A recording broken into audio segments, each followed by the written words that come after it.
Hello friends, welcome to சக்தி வீட்டு சமையல். இன்றைக்கி நம்ம ரொம்ப குயிக்காக முட்டை பிரியாணி எப்படி செய்யலான்னு பார்க்கலாம். ஃபஸ்ட்டு நான் ஒரு 4 முட்டை எடுத்து வேக வச்சு வச்சுருக்கிறேன். அதை இப்போ ஃபஸ்ட்டு நம்ம மசாலாலாம் அதுக்கு இது பண்ணிக்கலாம். ஒரு 2 ஸ்பூன் எண்ணெய் ஊற்றிக்கலாம். 1 ஸ்பூன் மிளகாத்தூள், ஒரு 1/4 ஸ்பூன் மஞ்சத்தூள், கொஞ்சமாக உப்பு. அடுப்பை நல்லா சிம்மில் வச்சு இதை நல்லா வதக்கிக்கலாம். இப்போ முட்டையை எடுத்து இது மாதிரி லைட்டாக கீறி விட்டுக்கலாம். அப்போ தான் மசாலாலாம் நல்லா முட்டையில் இறங்கும். ரொம்ப இது பண்ணி விட்டிங்கன்னா முட்டை உடஞ்சிரும். லைட்டாக போடணும். இப்போ எல்லா முட்டையும் நல்லா சிம்மில் வச்சு நம்ம அப்படியே ஒரு 2 நிமிஷம் வதக்கிக்கலாம்.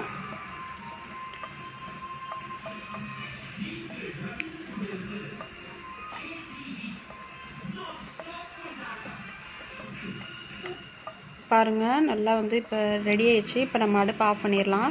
இப்போ குக்கர் வச்சுக்கலாம். குக்கரில் தேவையான அளவு எண்ணெய் ஊற்றிக்கலாம்.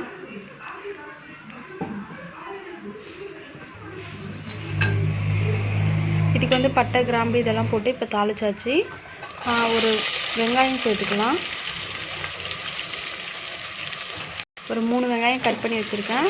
வெங்காயத்தை நல்லா வதக்கிக்கலாம். வெங்காயம் நல்லா ப்ரௌன் கலர் ஆகிற வரைக்கும் நம்ம வதக்கலாம். இந்த அளவுக்கு ஆகணும். இப்போ இது இந்த ஸ்டேஜில் ஒரு 2 பச்சை மிளகாய்,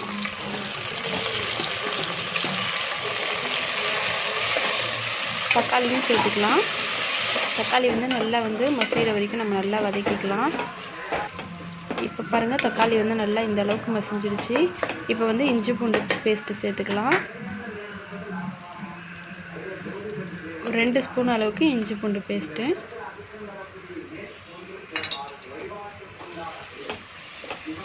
இப்போ இஞ்சி பூண்டோட பச்சை ஸ்மெல் போகிற வரைக்கும் வதக்கிக்கலாம். வதக்கிட்டு கொஞ்சமாக கொத்தமல்லி தழை எடுத்து தூவிக்கலாம். வேணும்னா புதினா கூட சேர்த்துக்கலாம்.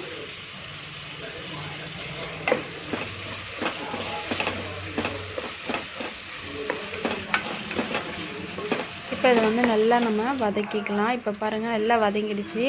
இப்போ கொஞ்சமாக தயிர் சேர்த்துக்கலாம். தயிர் சேர்த்துட்டு 1 ஸ்பூன் மிளகாத்தூள், 1 ஸ்பூன் பிரியாணி மசாலா, ஒரு 1/4 ஸ்பூன் மஞ்சத்தூள். இதை போட்டு இதை நல்லா நம்ம மிக்ஸ் பண்ணிக்கலாம்.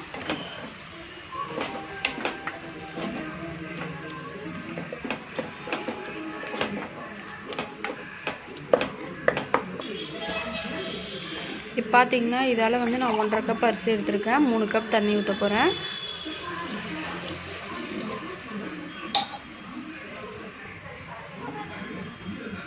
இப்போ தண்ணி ஊற்றிட்டு நல்லா நம்ம கலந்து விட்டுக்கலாம்.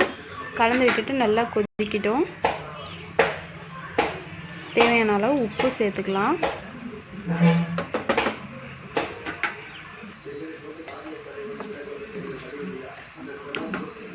இப்போ பாருங்கள், நல்லா கொதிச்சிடுச்சு. நான் அரிசியெல்லாம் ஒரு 10 நிமிஷம் ஊற வச்சு எடுத்து வச்சுருக்கிறேன். நல்லா தண்ணியெலாம் இல்லாமல் அரிசியை சேர்த்துக்கலாம்.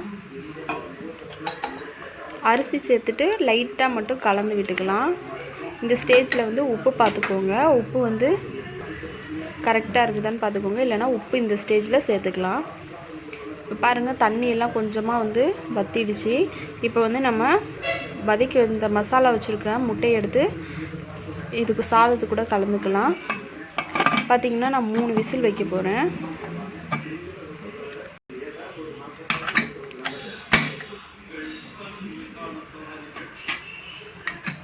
இப்போ பாருங்கள், 3 விசில் முடிஞ்சிடுச்சு.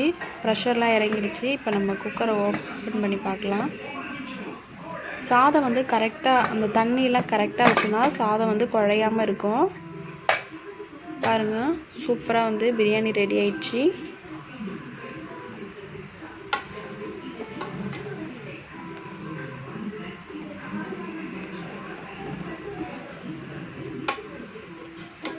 நல்லா பாருங்கள், அரிசியெல்லாம் உடையில, அடி பிடிக்கல.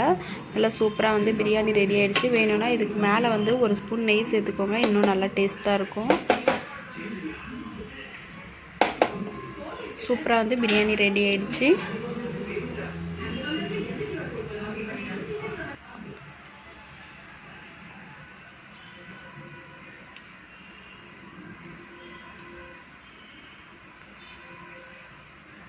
உங்களுக்கு வந்து இந்த வீடியோ பிடிச்சிருந்ததுன்னா சேனலுக்கு சப்ஸ்கிரைப் பண்ணுங்கள்.